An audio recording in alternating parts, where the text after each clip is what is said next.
فاتحہ۔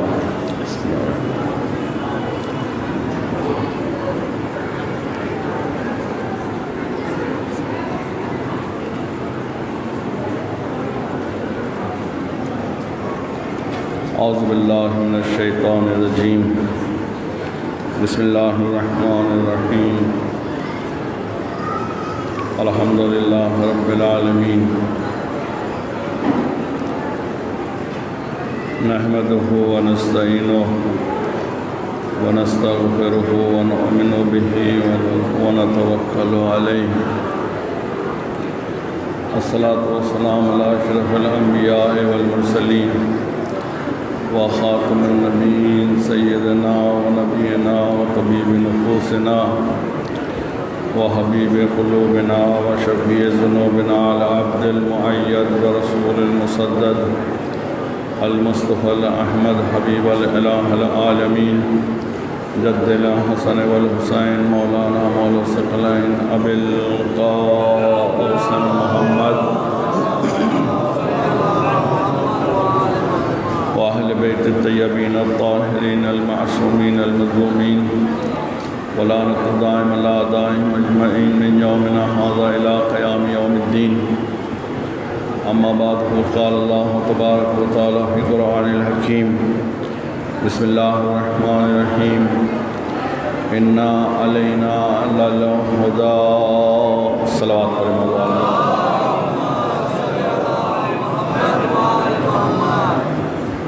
عزیزان گرامی، ماتمداران سید الشہداء، مجلس کا سلسلہ اس عزاخانہ حسین دلان میں آج 5ویں مجلس ہے اور مسلسل سورہ لیل کی 12واں نمبر آیت کی آپ کے سامنے تلاوت کرنے کا سعادت حاصل کر رہا ہوں۔ اللہ نے اس آیت کریمہ میں ہدایت کا ذمہ داری اپنے اوپر لیا ہے۔ اللہ قرآن مجید میں ارشاد فرماتا ہے انا علینا للہدیٰ، ہدایت کا ذمہ داری میں خود اپنے اوپر لیتا ہوں، ہدایت میں کروں گا۔ اس عظیم الشان قرآن مجید میں اعلان ہو رہا ہے، جس سے پہلے بھی بتایا تھا کہ مولا امیر المومنین علی بن ابی طالب علیہ السلام ارشاد فرماتے ہیں افضل الذکر تلاوت القرآن، کہ سب سے بہترین ذکر قرآن کی تلاوت ہے۔ اگر آپ چاہتے ہیں کہ صحیح معنوں میں کہ ہم سب مسلمان ہیں، تو مسلمان کے لیے ضروری ہے اپنے زندگی میں قرآن مجید کو داخل کریں۔ قرآن کا جو حکم ہے اس پر عمل کریں۔ قرآن ہم انسانوں کے لیے ایک ضابطۂ حیات ہے، قانون زندگی ہے۔ کس طریقے سے ہمیں زندگی کرنا چاہیے وہ ہمیں سب قرآن بتا رہا ہے۔ قرآن کے ذریعے سے گھر میں برکت آتی ہے۔ آپ جہاں بھی قرآن کی تلاوت کیجئے گا، جس طریقے سے آپ زمین میں رہ کر جب آسمان کی طرف رات میں دیکھتے ہیں تو آپ دیکھتے ہیں کہ ستارہ جو ہے وہ چمک رہا ہے۔ تو اسی طریقے سے جہاں قرآن کی تلاوت ہوتی ہے، آسمان والے جب زمین کی طرف دیکھتے ہیں ان کو بھی اس طریقے سے چمکتا ہوا نور نظر آتا ہے۔ وہ جب اپنے پروردگار سے پوچھتے ہیں کہ یا اللہ یہ زمین میں نور کیسا چمک رہا ہے، تو ان کو بتایا جاتا ہے ان ملائکہ کو کہ یہ وہ جگہ ہے جہاں میرا بندہ نے قرآن کی تلاوت کیا ہے۔ درود پڑھ دے محمد و آل محمد پر۔ قرآن کی تلاوت سے شیطان بھاگتا ہے، قرآن کی تلاوت سے زندگی میں برکت آتی ہے۔ لہٰذا ہم مسلمانوں کو چاہیے کہ قرآن کو اپنی زندگی میں داخل کریں، اور صرف پڑھیں نہیں قرآن کو، بلکہ سب سے پہلے تو قرآن کو پڑھیں، قرآن کو سمجھیں اور اس پر عمل کریں۔ قرآن صرف پڑھنے کے لیے نہیں ہے بلکہ سمجھنے کے لیے بھی ہے، اور سمجھنے کے ساتھ ساتھ اس پر عمل کرنے کے لیے بھی ہے۔ اسی قرآن مجید میں جو آیت میں نے انتخاب کیا ہے سورہ لیل کی 12 نمبر آیت ہے، اللہ فرماتا ہے کہ میں لوگوں کو ہدایت کروں گا۔ تو جب ہدایت کا ذمہ داری اللہ اپنے اوپر لے رہا ہے تب پھر ہادی بھی اللہ ہی بنائے گا۔ دین اللہ کا ہے، ہدایت اللہ کرے گا، ہادی بھی اللہ ہی بنائے گا۔ لہذا سلسلہ ہدایت کبھی نبوت سے شروع ہوا ہے، کبھی رسالت سے شروع ہوا ہے، اور کبھی امامت سے شروع ہوا ہے۔ یعنی کبھی اللہ نے نبی کو دنیا میں بھیجا ہے، کبھی رسول کو بھیجا ہے، اور کبھی امام کو بھیجا ہے۔ نبی 1,24,000 ہے، رسول 313 ہے، بڑے رسول اولو العزم نبی 5 ہے، اور نبیوں کے سردار حضرت محمد مصطفیٰ صلی اللہ علیہ وآلہ وسلم۔ اللہ نے کہا کہ ہدایت میں کروں گا، اس کا مطلب یہ ہے کہ اللہ چاہتا ہے کہ اس عالم ہستی کو ظلمت سے نکال کر نور کی طرف لے آئے۔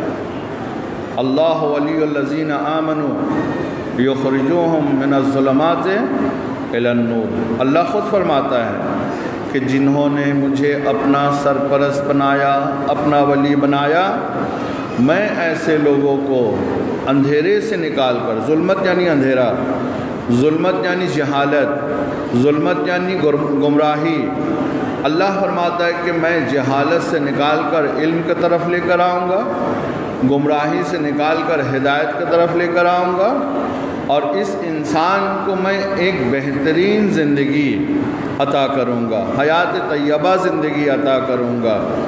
کس وقت؟ جب آپ اللہ کو اپنا سرپرست بنائیں گے۔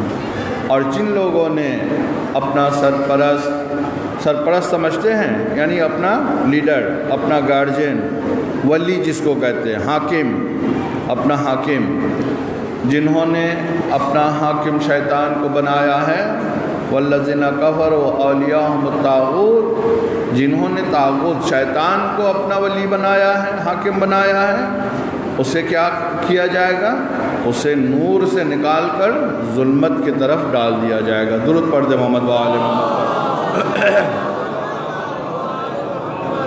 لِكُلِّ شَيْءٍ هُدًى وَرَحْمَةً، کوئی شے ایسا نہیں ہے کہ جس میں اللہ نے ہدایت نہ کیا ہو، کوئی شے ایسا نہیں ہے کہ جس میں اللہ نے رحمت نازل نہ کیا ہو۔ اللہ کریم ہے، اللہ رؤوف ہے، اللہ اپنے بندوں پر بڑا مہربان ہے، لہٰذا انسانوں کو ہدایت بھی کر رہا ہے اور رحمت بھی نازل کر رہا ہے۔ کسی کے فطرت میں ہدایت رکھا ہے، کسی کے عقل میں ہدایت رکھا ہے، کسی کو حس کے ذریعے سے ہدایت کیا ہے۔ المختصر یہ ہے، اللہ نہیں چاہتا ہے کہ اس کا بندہ کوئی کافر بنے، اللہ نہیں چاہتا ہے کہ اس کا بندہ کوئی مشرک بنے، بلکہ ہدایت کے راستے میں آ کر اللہ کے حکم پر عمل کر کے یہ انسان کامیاب بنے، دنیا میں بھی کامیاب ہو اور آخرت میں بھی کامیاب ہو، اور اللہ نے اس دنیا میں جزا کے طور پر، ثواب کے طور پر اس کے لیے بہترین ٹھکانہ کہاں رکھا ہے؟ جنت رکھا ہے۔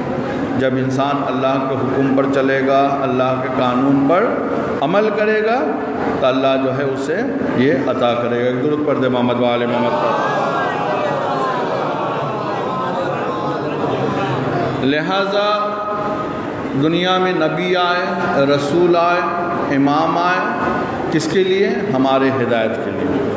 اللہ نے ہمارے ہدایت کے لیے اپنے طرف سے ہادی بھیجا، کتاب بھیجا، مختلف، یعنی کوئی زمانہ ایسا نہیں ہے کہ جس زمانے میں اللہ کی طرف سے ہادی نہ ہو۔ وَلَقَدْ بَعَثْنَا لِكُلِّ أُمَّةٍ رَسُولًا، کوئی زمانہ ایسا نہیں ہے کہ جس میں اللہ کی طرف سے اس کا ہادی نہ ہو، اس لیے کہ انسان محتاج ہدایت ہے۔ اللہ نے آدم ابو البشر کو دنیا میں پہلا بھیجا، وہ ہادی بن کر آئے۔ اس وقت کوئی انسان نہیں ہے، ہدایت لینے والا کوئی نہیں تھا۔ ہدایت کرنے والے دنیا میں پہلے آئے اور ہدایت لینے والے دنیا میں بعد میں آئے۔ اس سے پتہ چلا کہ نبی بغیر انسان کا رہ سکتا ہے، اس لیے کہ وہ کیا ہے؟ ہادی ہے، وہ معصوم ذات ہے۔ چاہے نبی ہو، رسول ہو، امام ہو، سب کے سب معصوم ہیں، سب کے سب اللہ کے ہادی ہیں۔ وہ بغیر انسان کے رہ سکتا ہے، لیکن انسان بغیر ہادی کا ایک لمحہ نہیں رہ سکتا۔ انسان ہے محتاج ہدایت، اور ہر زمانے میں اللہ نے جو ہے اپنے طرف سے ہادی کو معین کیا ہے۔ ہادی کا سلسلہ جو ہے کبھی ختم نہیں۔ کچھ ہادی آئے ہیں اللہ کی طرف سے دین کو پھیلانے کے لیے، اور کچھ آئے ہیں دین کو بچانے کے لیے۔ سب سے آخر میں اللہ نے کس کو بھیجا؟ جو نبیوں کا سردار تھے، حضرت محمد مصطفیٰ صلی اللہ علیہ وآلہ وسلم۔ قرآن مجید میں آیت ہے، پیغمبر اسلام کے سلسلے میں آیت تو بہت زیادہ ہے ان کے فضیلت میں۔ ایک چھوٹا سا آیت ہے وَرَفَعْنَا لَكَ ذِكْرَكَ۔ اللہ پیغمبر سے فرما رہا ہے کہ میں نے آپ کے ذکر کو بلند کیا ہے۔ آپ کے ذکر کو، یا رسول اللہ میں نے آپ کے ذکر کو بلند کیا ہے۔ کسی نے اس جملے کو کس سے جا کر پوچھا ہے؟ امام جعفر صادق علیہ السلام سے جا کر پوچھا ہے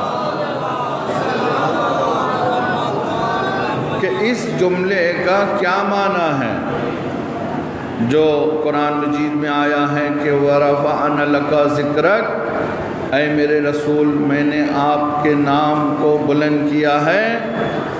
تو چھٹے امام فرماتے ہیں کہ اس کا مطلب یہ ہوا ہے مَن یذکر الرسول یذکر اللہ، جو رسول کا ذکر کرتا ہے در حقیقت وہ اللہ کا ذکر کر رہا ہے۔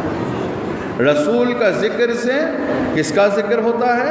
اللہ کا ذکر ہوتا ہے۔ کل میں نے آپ کو ایک بات کی طرف، لطیف نقطے کی طرف میں نے آپ کو متوجہ کیا تھا کہ اگر کوئی انسان اللہ کو مانتا ہے، اللہ پر ایمان ہے، کوئی ضروری نہیں ہے کہ وہ رسول کو مانتا ہو، صرف اور صرف وہ اللہ پر ایمان رکھتا ہے۔ رسول پر اس کا جس طریقے سے ایمان ہونا چاہیے اس طریقے سے رسول اللہ پر اس کا ایمان نہیں ہے، اس لیے کہ وہ کہتا ہے کہ رسول دنیا میں آئے تھے، تبلیغ کیا ہے اور گزر گئے، ختم ہو گئے۔ جو لفظ وہ استعمال کرتے ہیں زبان سے، جیسا ایک عام انسان کے لیے کہا جاتا ہے کہ مر گئے، فلاں مر گیا ہے، تو اسی طریقے سے کہتے ہیں کہ رسول جو ہے مر گئے۔ معاذ اللہ، یہ کہنا رسول کے شان میں جو ہے گستاخی ہے۔ تو یہ کہنے والا کون ہے؟ کہنے والا مسلمان اللہ پر ایمان ہے، اور رسول کے سلسلے میں اس طریقے سے کلام کرتا ہے کہ ہاں رسول تو آئے تھے، تبلیغ کیا ہے، اور اب رسول جو ہے دنیا میں نہیں ہے، مر گئے۔ ان کو اتنا پتہ نہیں ہے کہ جس رسول کے سلسلے میں کہہ رہے ہیں کہ رسول مر گئے، ارے رسول کا غلام تو نہیں مرتا ہے۔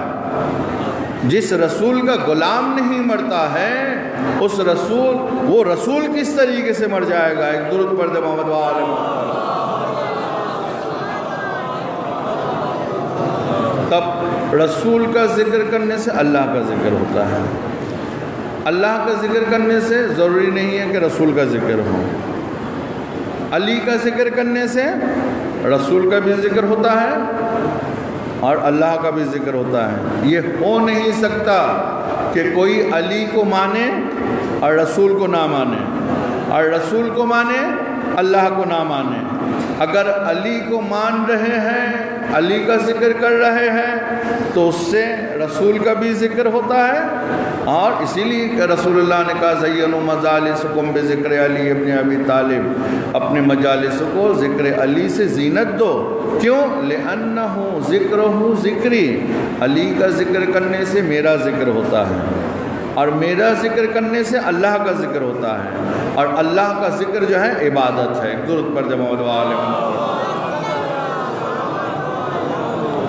قرآن مجید میں ایک آیت ہے والذین آمنوا وعملوا الصالحات وآمنوا بما نزل علی محمد، کہتے ہیں کہ وہ لوگ جنہوں نے ایمان لائے، ایمان لانے کے بعد عمل صالح انجام دیتے ہیں۔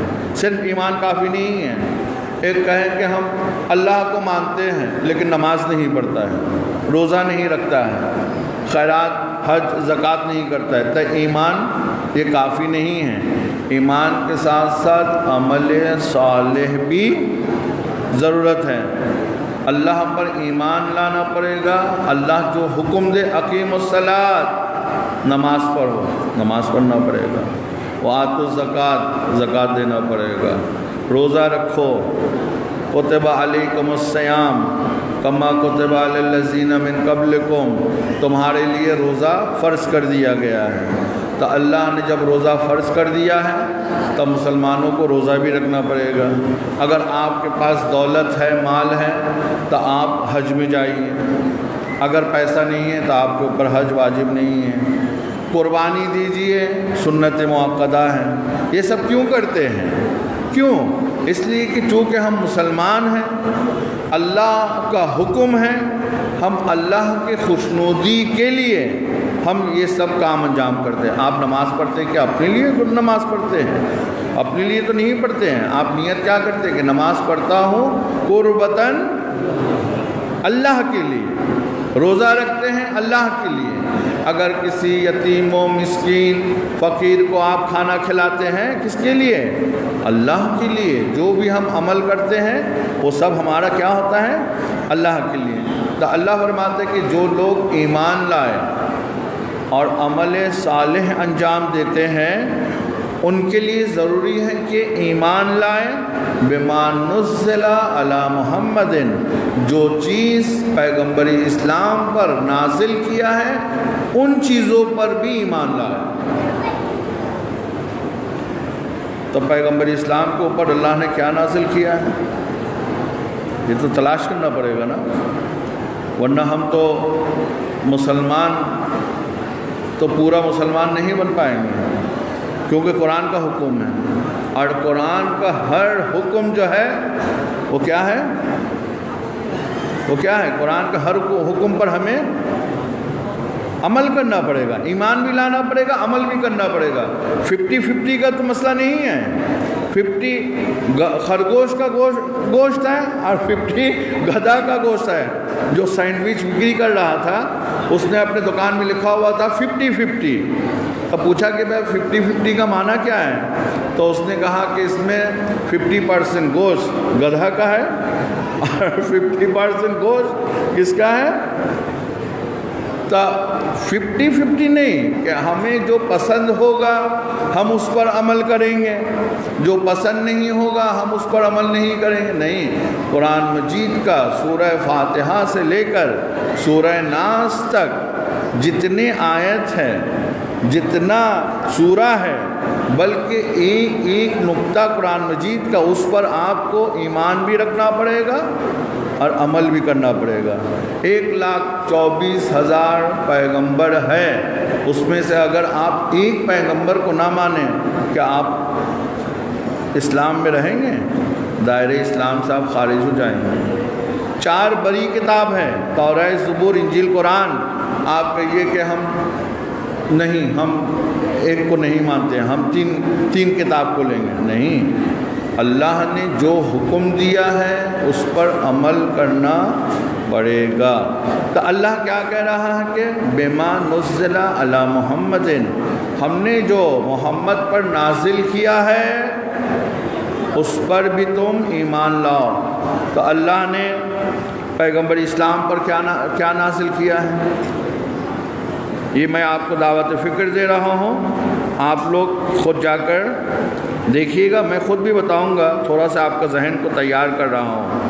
اچھا، جو محمد پر نازل ہوئے ہیں اس پر ایمان لاؤ، اس پر ایمان لانے سے کیا ہوگا؟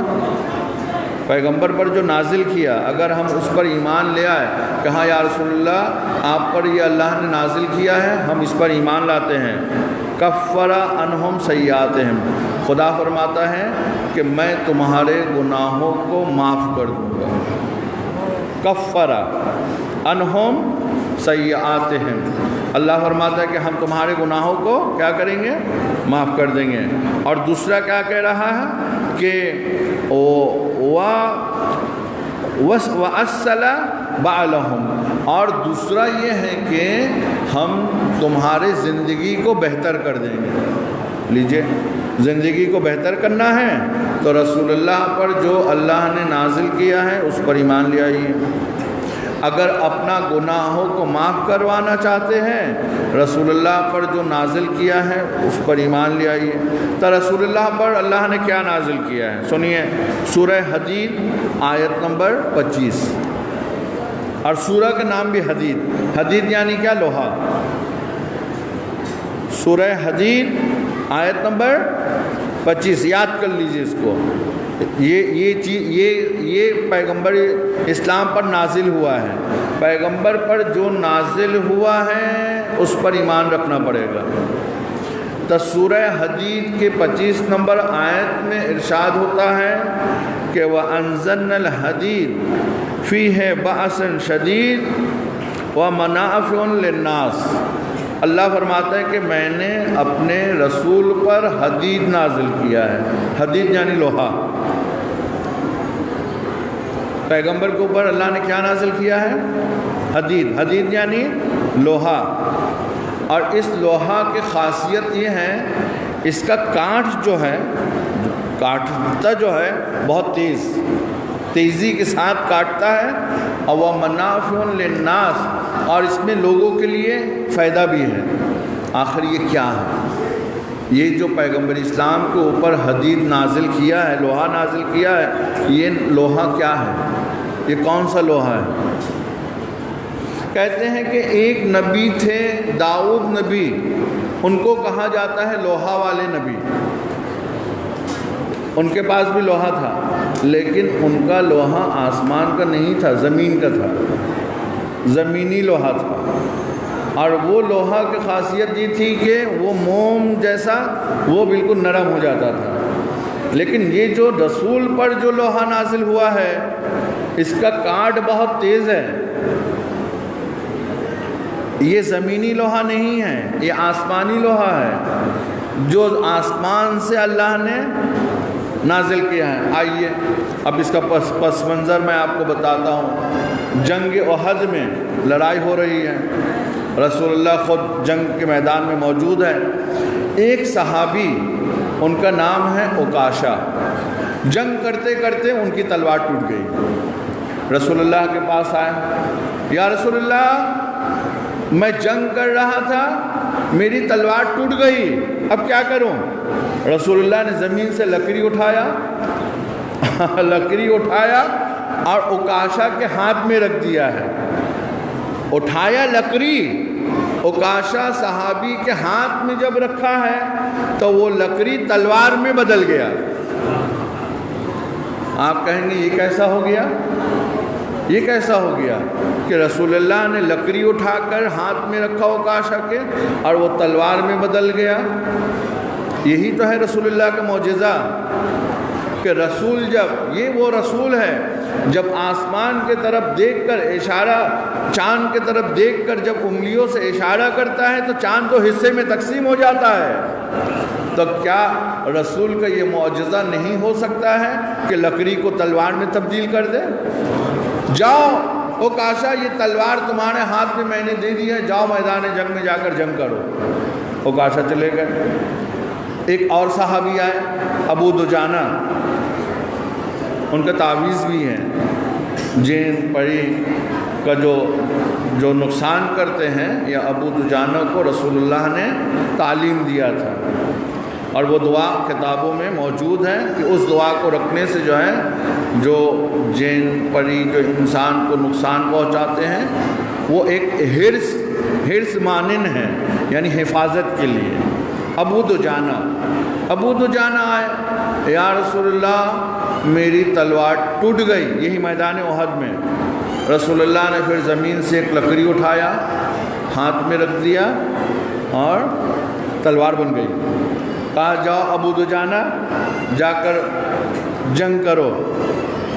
رسول اللہ کا معجزہ ہے، عکاشہ کو بھی دیا تلوار بنا کر، ابو دجانہ کو بھی دیا لکڑی، وہ تلوار میں تبدیل ہو گئی۔ یہ دو صحابی اسی جنگ میں، جنگ احد میں حضرت علی علیہ السلام کا تلوار بھی ٹوٹ گیا۔ کیا ہوا؟ حضرت علی علیہ السلام کا تلوار رسول اللہ کے پاس ہے، یا رسول اللہ میری تلوار ٹوٹ گئی۔ اس سے پہلے دو کو رسول اللہ نے کیا کیا تھا؟ زمین سے لکڑی اٹھایا، ہاتھ میں رکھا، تلوار میں تبدیل ہو گئی۔ اب جو علی جو کہہ رہے ہیں کہ یا رسول اللہ میری تلوار ٹوٹ گئی، لیکن اب رسول اللہ زمین سے لکڑی اٹھا کر ہاتھ میں نہیں رکھ رہے ہیں۔ سنیے گا، توجہ سے سنیے گا، ہاتھ میں لکڑی نہیں رکھ رہے ہیں بلکہ اب انتظار کر رہے ہیں۔ وَأَنزَلْنَا الْحَدِيدَ، وَأَنزَلْنَا الْحَدِيدَ، سورہ حدید کے 25 نمبر آیت۔ اللہ فرماتا ہے کہ میں نے رسول پر حدید نازل کیا ہے، لوہا نازل کیا ہے جس کے کاٹ بہت تیز ہے۔ یہ لوہا جب اوپر آسمان سے آیا ہے تو رسول اللہ نے علی کے ہاتھ میں رکھا ہے۔ یہ لوہا در حقیقت ذوالفقار تھا، یہ ذوالفقار علی کے ہاتھ میں رکھ دیا، جاؤ علی جنگ کرو۔ اب میدان جنگ میں علی گئے ہیں اور ذوالفقار سے جو ہے جنگ کر رہے ہیں۔ تب کسی نے کہا کہ یا رسول اللہ اس سے پہلے بھی تو دو صحابی آپ کے پاس آئے تھے، عکاشہ آئے، آپ نے لکڑی رکھا، ابو دجانہ آئے، آپ نے لکڑی رکھا، معجزہ بنا کر تلوار بن گئی، تو آپ بھی کوئی لکڑی علی کے ہاتھ میں رکھ دیتے، وہ بھی تلوار بن جاتی اور میدان جنگ میں جا کے لڑتے۔ تو رسول اللہ نے کہا کہ اب تک جو آئے ہیں عکاشہ اور ابو دجانہ، ان کا ہاتھ معمولی ہاتھ تھا، عام ہاتھ تھا، عام انسانوں کے ہاتھ تھا، لیکن علی وہ ہے کہ جس کا ہاتھ معمولی ہاتھ نہیں ہے، وہ ید اللہ ہے۔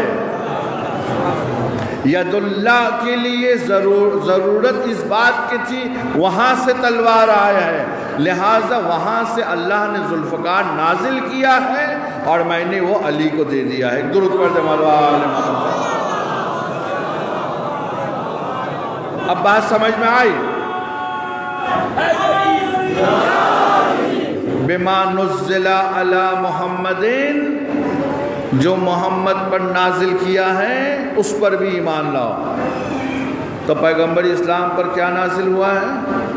سورہ حدید نے کیا بتایا؟ ذوالفقار، لا فتح الا علی، لا سیف الا ذوالفقار۔ یہ حدید در حقیقت ذوالفقار جو آسمان سے نازل ہوئی ہے، اللہ کہتا ہے کہ اس پر بھی آپ ایمان رکھیے۔ یہ ایک۔ دوسرا رسول پر کیا نازل ہوا ہے اس کا بھی میں آپ کو ایڈریس بتا دوں، آپ بھی قرآن مجید کو جا کر دیکھیے۔ انا انزلنا الیک الکتاب، سورہ نساء آیت نمبر 105۔ انا انزلنا الیک الکتاب، اے رسول میں نے آپ کے اوپر کتاب نازل کیا ہے۔ کتاب یعنی قرآن۔ قرآن کس کے اوپر نازل کیا ہے؟ رسول پر۔ سورہ نساء آیت نمبر، اس میں تو کوئی شک تو نہیں ہے؟ کوئی شک ہے آپ لوگوں کو؟ قرآن کی آیت ہے۔ قرآن مجید کو اللہ نے کس پر نازل کیا ہے؟ رسول اللہ پر نازل کیا ہے۔ تو اس قرآن پر بھی آپ کو ایمان رکھنا پڑے گا۔ کیوں؟ ایک تو اللہ کی کتاب ہے اور محمد مصطفیٰ پر نازل کیا ہے۔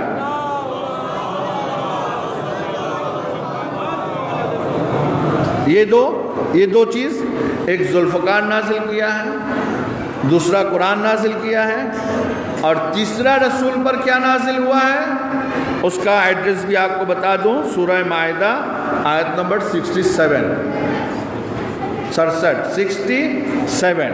آیت نمبر سورہ مائدہ آیت نمبر 67 کیا ہے؟ رسول پر کیا نازل ہوا؟ اب میں پڑھوں گا، میرے ساتھ ساتھ اتنا مشہور آیت ہے آپ خود پڑھنے لگیں گے۔ یا ایھا الرسول بلغ وما انزل الیک من ربک، یا رسول اللہ پہنچا دیجئے وہ چیز جو آپ کے اوپر نازل کیا جا چکا ہے۔ وَإِن لَّمْ تَفْعَلْ، اگر آپ نے اس پیغام کو نہیں پہنچایا، فَمَا بَلَّغْتَ رِسَالَتَ، تو آپ نے رسالت کے سلسلے میں کوئی کام انجام نہیں دیا۔ کسی مولوی کو جا کر پکڑ لیجئے، کسی مفتی کو بھی پکڑ لیجئے اور اس آیت کو اس کے سامنے پڑھیے، سورہ مائدہ کی 67 نمبر آیت کو پڑھ کے آپ کہیے کہ مجھے ذرا سے اس آیت کا ترجمہ سمجھا، ترجمہ، تفسیر بھی چاہیے نہیں، صرف ترجمہ۔ یا ایھا الرسول بلغ، اے رسول پہنچا دیجئے، بلغ یعنی پہنچا دیجئے، کیا پہنچا دیجئے؟ ما انزل الیک من ربک، جو آپ کے رب کی طرف سے آپ کے اوپر نازل کیا جا چکا۔ رسول بہتر جانتے ہیں کہ ان کو اوپر کیا نازل کیا ہے اللہ نے۔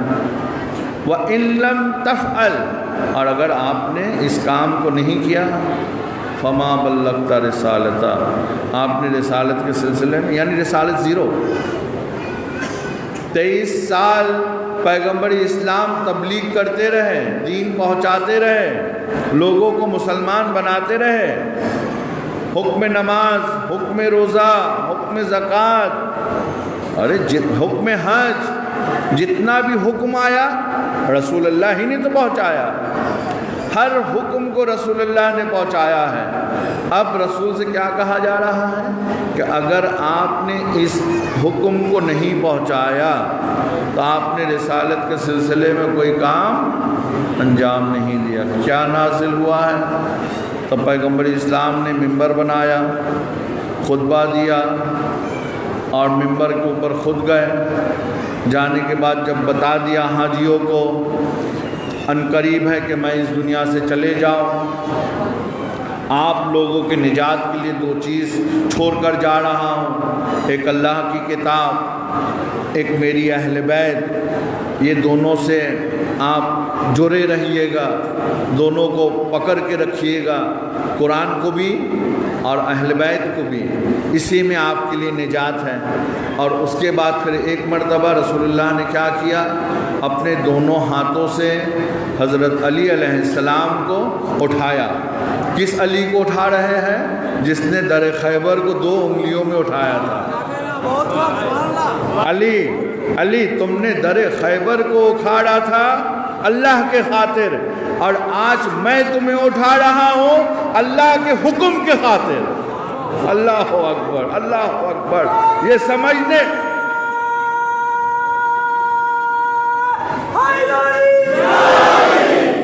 یہ بڑی سمجھنے کی بات ہے۔ در خیبر کو تم نے اکھاڑا تھا اللہ کے خاطر، اور میں تمہیں اٹھا رہا ہوں اللہ کے خاطر۔ حکم خدا ہے، حکم خدا ہے۔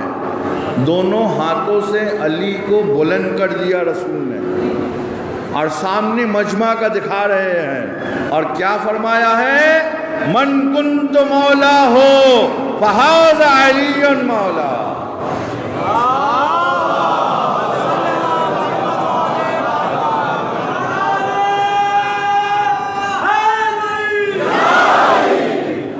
یہ تیسرا چیز نازل ہوا ہے رسول پر، ذوالفقار نازل ہوا ہے، اللہ کی کتاب قرآن نازل ہوا ہے، اور حضرت علی علیہ السلام کا ولایت نازل ہوا ہے کہ جس کو رسول اللہ نے کیا کیا ہے؟ اعلان کر دیا ہے۔ اور قرآن مجید میں ہے کہ یہ ایسے ہیں کہ آنکھ ہونے کے بعد دیکھتے نہیں، کان ہونے کے بعد سنتے نہیں، اور دل ہونے کے بعد وَلَقَدْ زَرَعْنَا لَكَثِيرًا، اللہ کہتا ہے کہ لوگوں کے کثیراً من الجن والناس، اللہ فرماتا ہے کہ جن اور انسانوں کے اکثریت کو میں جہنم میں ڈالوں گا۔ اللہ کیوں ڈالے گا؟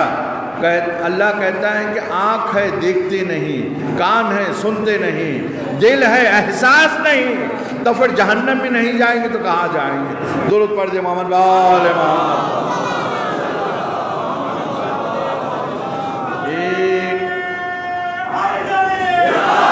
1,20,000 حاجیوں نے کل آپ کو وہ نقطہ بیان کیا تھا نا کہ کاندھا میں امام صاحب کا بلی آ گئی تو پورا مسلمانوں نے دیکھا، اور رسول اللہ نے اپنے دونوں ہاتھوں میں علی کو بلند کر دیا ہے۔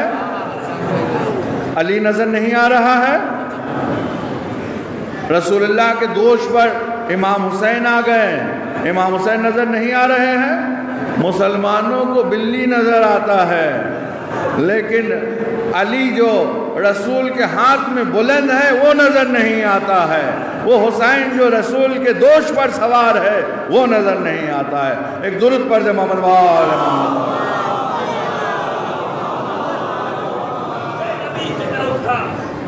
نبی سے نہ اٹھا جب تک کہ میرا حسین سجدے کو دور دے کے نبوت کی رہی، سجدے کو دور دے کے نبوت کی رہی، یا یوں کہوں کہ دلبر زہرا کے واسطے اللہ کے کائنات کی عبادت کی رہی۔ نعرہ حیدری! اللہ نے ہدایت کبھی رسول کے ذریعے سے کیا، کبھی نبی کے ذریعے سے کیا، نبوت، رسالت اور امامت۔ انی جاعلک للناس اماما، اے ابراہیم میں آپ کو لوگوں کا امام بناؤں گا۔ ومن ذریتی، خدایا اس امامت کے منصب میرے ذریت میں بھی دے دیں۔ لا ینال عہد الظالمین، ابراہیم یہ عہدہ ظالمین تک نہیں جائے گا، یہ عہدہ معصوم ذات کے لیے ہے۔ نبوت اور رسالت آئے ہیں دین کو پھیلانے کے لیے، اور پھر امامت کا جو سلسلہ شروع ہوا ہے یہ دین کو بچانے کے لیے۔ رسول ختم نبوت ہے، رسول کے بعد اب کوئی نبی نہیں آئے گا، اب یہاں کوئی اگر مگر بھی نہیں چلے گا۔ بعض مسلمانوں کا عقیدہ ہے کہ اگر رسول کے بعد کوئی نبی ہوتا، یہ آپ اگر کہاں سے استعمال کر رہے ہیں؟ جب ختم نبوت کا مہر لگا دی گئی، اب یہ خاتم النبیین ہیں، اب ان کے بعد کوئی نبی نہیں آئے گا، تو پھر آپ کیوں اگر کہہ رہے ہیں کہ اگر نبی ہوتا رسول کے بعد تو فلاح ہوتے؟ ارے آپ کو اتنا علم غیب ہے اور رسول کے بارے میں کہتے ہیں کہ رسول کو نہیں جانتے تھے کچھ، آپ اتنا کامل بن گئے ہیں۔ ارے ہے یا نہیں؟ اگر ہے، یہ حدیث ہے، اگر رسول اللہ کے بعد اگر کوئی نبی ہوتا تو فلاح ہوتے۔ میں نے فلاح کہا، آپ نام تلاش کیجئے گا، اختلافی موضوع ہم زیادہ نہیں پڑھتے، آپ خود جا کے دیکھیے گا وہ فلاح ہے کون۔ لیکن اتنا قرآن مجید میں ایک آیت ہے کہ یا لیتنی، اے کاش، کل قیامت کے میدان میں وہ کہیں گے اے کاش میں فلاح کو دوست نہ بنایا ہوتا۔ یہ فلاح ہے کون؟ آخر اس فلاح کو بھی تلاش کیجئے گا، یہ فلاح ہے کون؟ اے کاش میں ان کو دوست نہ بنایا ہوتا۔ ان کو دوست بنانے کے خاطر تو آج ہمارا بیڑا گیا ہے، ڈوب گئے، خود تو ڈوبے ہیں صنم، تجھ کو بھی لے ڈوبیں گے۔ جب انسان خود کو نجات نہیں دے پا رہا ہے تو امت کو کیا نجات دلوائے گا؟ معصوم ذات کو انتخاب کیجیے۔ اللہ نے ہمارے لیے معصوم ذات کو منتخب کیا ہے۔ تمہارے لیے اگر کوئی ہدایت کرنے کے لیے نبی آئیں گے وہ معصوم ہوں گے، کوئی رسول آئیں گے معصوم ہوں گے.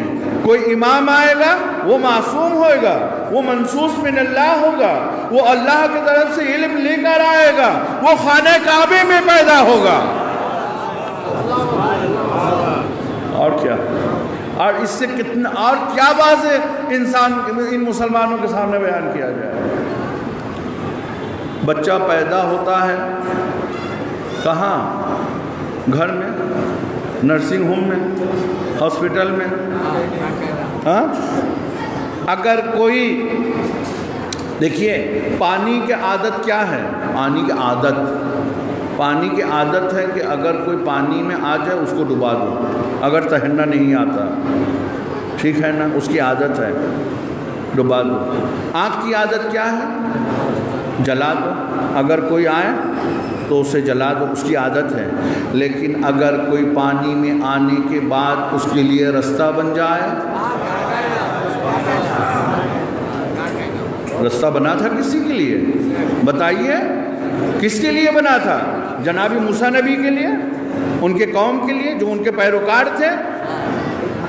تب پانی نے اپنا عادت بدل دیا ہے. جب عادت بدل جاتی ہے وہ آیت بن جاتی ہے.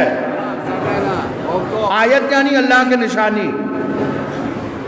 اب یہ دریا میں جو یہ رستہ بنا ہے یہ عادت نہیں ہے، یہ آیت ہے، یہ اللہ کی نشانی ہے. اچھا، آگ جلا دیتی ہے. جناب ابراہیم آگ میں آ گئے، لیکن جناب ابراہیم کو تو جلایا نہیں. تو آگ نے اپنی عادت بدلی ہے یا نہیں؟ عادت بدل کر آیت بن گئی. آگ کیا بن گئی؟ عادت نہیں، یہاں آیت بنی. بچہ پیدا ہوتا ہے گھر میں یا ہاسپٹل میں یا نرسنگ ہوم میں. اب اگر کوئی بچہ خانہ کعبہ میں پیدا ہو جائے،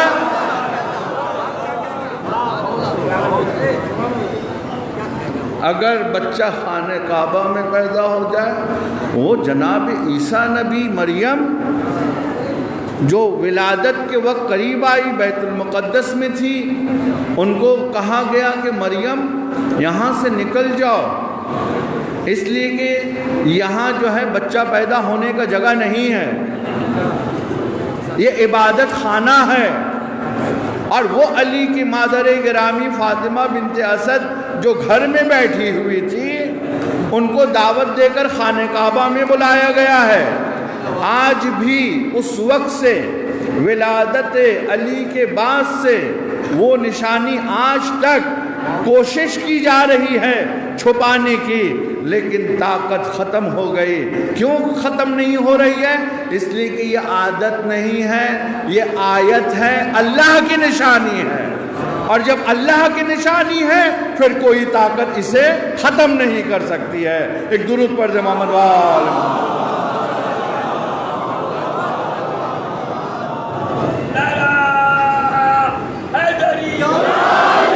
سب آئے تھے دین کو بچانے کے خاطر. رسول اللہ سے وعدہ کیا تھا حضرت علی علیہ السلام نے، انا ناصرکا یا رسول اللہ، یا رسول اللہ میں مددگار بن کر ہمیشہ آپ کے ساتھ رہوں گا، میں آپ کے دین کا مدد کروں گا.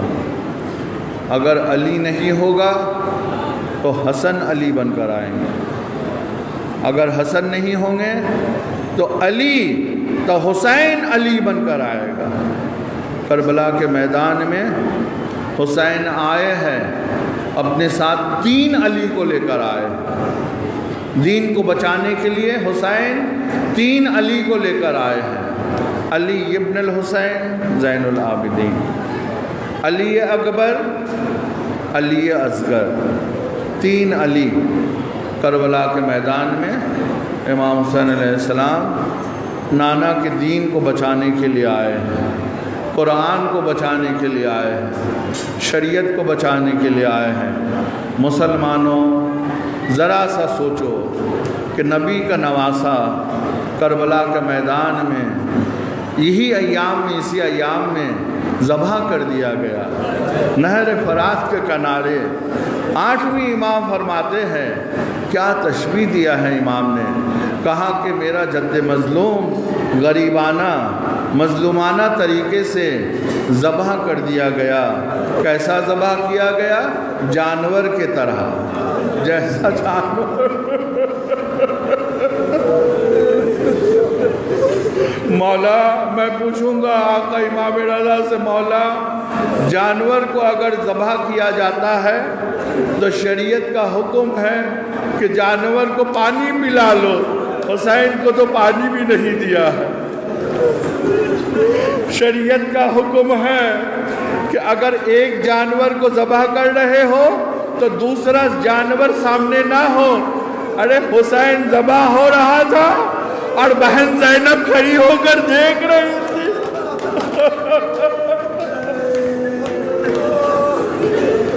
بہن نے بھائی کو ذبح ہوتے ہوئے دیکھا،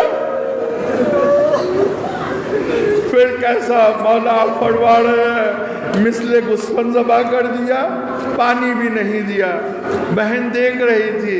تو امام فرمائیں گے حسین کو جو ذبح کیا ہے تو لاکھوں کا مجمع دیکھ رہا تھا، ایک حسین غریب ذبح ہو رہا تھا، لاکھوں کھڑے دیکھ رہے تھے، کوئی نہیں کہتا تھا کہ ارے ذبح نہ کرو، یہ تو نواسہ رسول ہے، یہ تو فاطمہ زہرا کا لخت جگر ہے۔ اسی لیے امام نے فرمایا کہ جب کسی جانور کو ذبح کیا جاتا ہے تو کوئی نہیں کہتا ہے کہ اسے ذبح نہ کرو، سب دیکھتے ہیں کھڑے ہو کر، اس لیے کہ جانور ہے، ذبح کیا جا رہا ہے۔ تو امام حسین علیہ السلام بھی اس طریقے سے ذبح ہو رہے تھے، کسی نے نہیں کہا، جبکہ سب مسلمان تھے، سب نبی کے کلمہ پڑھنے والے تھے، اور حسین اس طریقے سے ذبح ہو گیا ہے۔ اللہ اللہ، حسین کربلا کے میدان میں فرماتے کہ انا قتیل الابرا، میں وہ شہید ہوں جسے رلا رلا کر شہید کیا ہے۔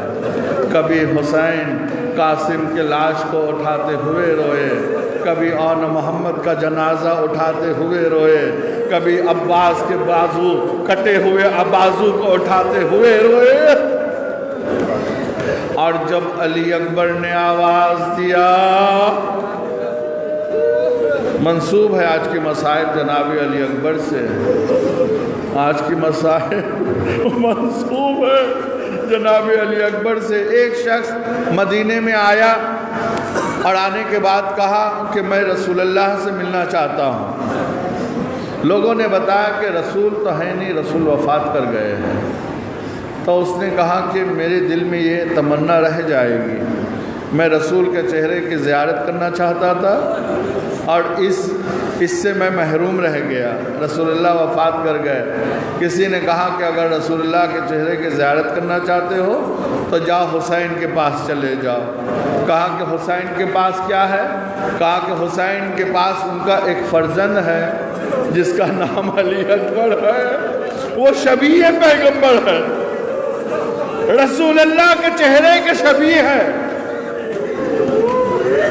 حسین نے دعا میں، اس لیے کہ امام حسین کو اپنے نانا سے بڑی محبت تھی، وفات کے بعد ہمیشہ روضہ رسول میں آتے تھے، اپنے سر رکھ دیتے تھے قبر رسول پر، نانا آپ کی زیارت سے حسین محروم ہو گیا ہے، اے نانا کوئی ایک ایسا اولاد مجھے عطا کر دے جو آپ کے شبیہ ہو، جسے دیکھ کر میں سکون حاصل کروں۔ علی اکبر پیدا ہوئے، شبیہ پیغمبر۔ وہ شخص جب آیا، آنے کے بعد کہا کہ میں نے سنا ہے آپ کے پاس ایک فرزند ہے اور میں زیارت کرنا چاہتا ہوں۔ امام حسین لے کر آئے ہیں، بڑے خوبصورت، بڑے حسین و جمیل، اگر کوئی انسان دیکھے تو دیکھے ہی رہ جائے، اتنا نورانی چہرہ۔ جب امام حسین علی اکبر کو ساتھ میں لے کر آئے، اس نے دیکھا، بہت حسرت بھری نگاہ سے بہت دیر تک دیکھتا رہا۔ امام حسین نے اس سے ایک سوال کیا، کہا کہ اتنا بتا دے، اگر ایسے ہی اولاد اللہ تجھے دیتے، اگر تیرا ہوتا ایسی اولاد اور اگر اس اولاد کے پیر میں اگر کانٹا چبھ جاتا تو کیا کرتا؟ بڑا رو گے عزیزانو، اس جملے پر بڑا رونا ہے، پرسہ دینا ہے۔ حسین نے عجیب و غریب سوال کیا ہے، اے شخص اگر ایسے ہی اولاد اللہ تجھے دیتا اور اس کے پیر میں اگر کانٹا چبھ جاتا تو کیا کرتا؟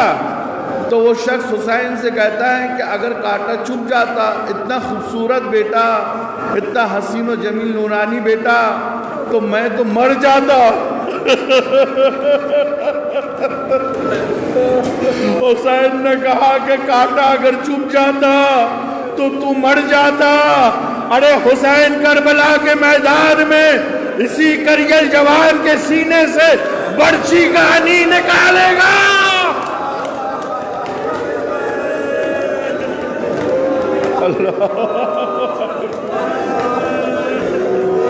علی اکبر نے جب آواز دیا، امام حسین جب چلے علی اکبر کے طرف، آنکھوں سے روشنی ختم ہو گئی، کچھ نظر نہیں آتا۔ مقتل کے کتابوں میں لکھا حسین کبھی دائیں جانب گرتے، کبھی بائیں جانب گرتے۔ اے علی اکبر بیٹا آواز دو، حسین کی آنکھوں میں روشنی ختم ہو گئی۔ اے بیٹا علی اکبر بعد کل افا، یا بنی علی اکبر بعد کل افا، اے بیٹا علی اکبر بتا اب حسین زندہ رہ کر کیا کرے گا، تیرے بعد زندہ رہ کر کیا کرے گا۔ امام حسین علیہ السلام علی اکبر کے پاس کیسا پہنچے سنیں گے؟ جس طریقے سے ایک بچہ ماں کے پاس گھٹنیوں کے بل چل کے جاتا ہے، اسی طریقے سے حسین میدان کربلا میں گھٹنیوں کے بل چل رہے تھے۔ بیٹا علی اکبر آواز دے۔ اب جو امام حسین علیہ السلام پہنچے، کیا دیکھا کہ علی اکبر کا ہاتھ سینے میں ہے، ایریا زمین میں رگڑ رہے ہیں۔ بیٹا، اے بیٹا علی اکبر، اللہ اکبر، 57 سال کا بوڑھا باپ، 18 سال کا کریل جوان سینے میں ہاتھ رکھ کر ایریا لگڑ رہا ہے۔ بیٹا سینے میں کیا تکلیف ہے؟ سینے میں تکلیف کیوں ہاتھ رکھ لیا تھا؟ اس لیے کہ علی اکبر کو پتا ہے کہ میرا بوڑھا باپ سے یہ زخم دیکھا نہیں جائے گا۔ صبح سے میرا بابا جنازے پہ جنازے اٹھا رہا ہے۔ اب جو امام حسین علیہ السلام نے ہاتھ ہٹایا تو کیا دیکھا کہ برچھی کے انی چبھی ہوئی ہے، برچھی کے انی چبھی ہوئی ہے۔ امام حسین نے چاہا کہ اس برچھی کے انی کو باہر نکالنے کی کوشش کیا، ناکام ہو گئے۔ اب حسین نے کیا کیا؟ اپنے آستین کو الٹ دیا، گھٹنے کے بل زمین میں بیٹھے، اپنے ہاتھ کو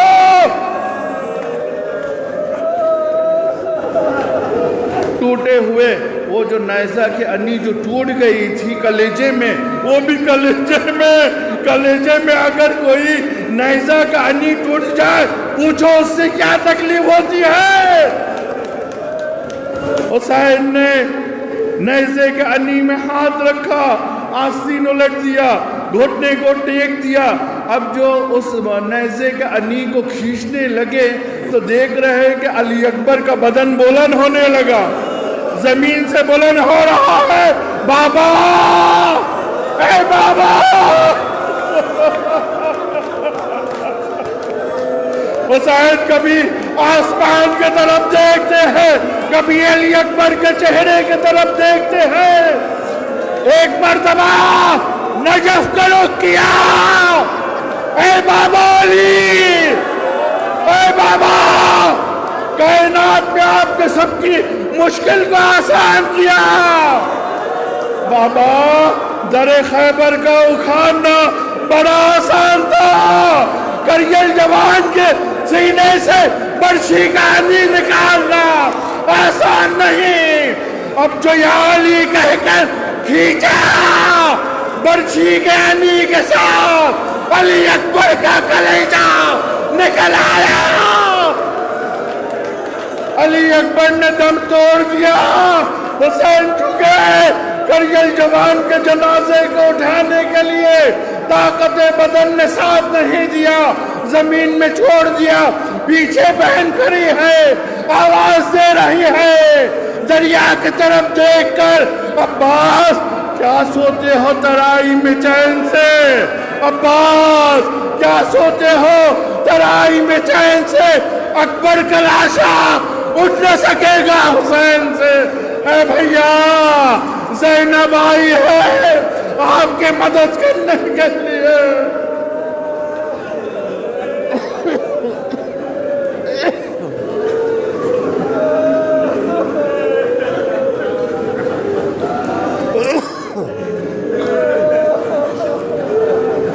لعنت اللہ علی القوم الظالمین وسيعلم الذین ظلموا أي منقلب ينقلبون۔ پروردگار ہم سب کی طرف سے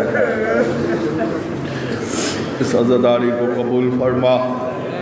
یا اللہ جو مومنین حاضر ہے ذکر سید الشہداء سن رہے ہیں، گریہ کر رہے ہیں، یا رب کریم ہمیں کسی غم میں نہ رلانا سوائے غم امام مظلوم کربلا کی۔ یا اللہ مومنین کے توفیقات میں اضافہ فرما۔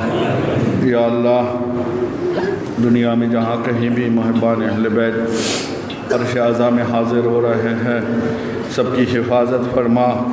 یا اللہ مومنین کی توفیقات میں اضافہ فرما، مریضوں کو شفا عنایت فرما، مرحومین کی مغفرت عنایت فرما، پرچم اسلام کو تمام کائنات پر بلند فرما، امام زمانے کی ظہور میں تعجیل عنایت فرما۔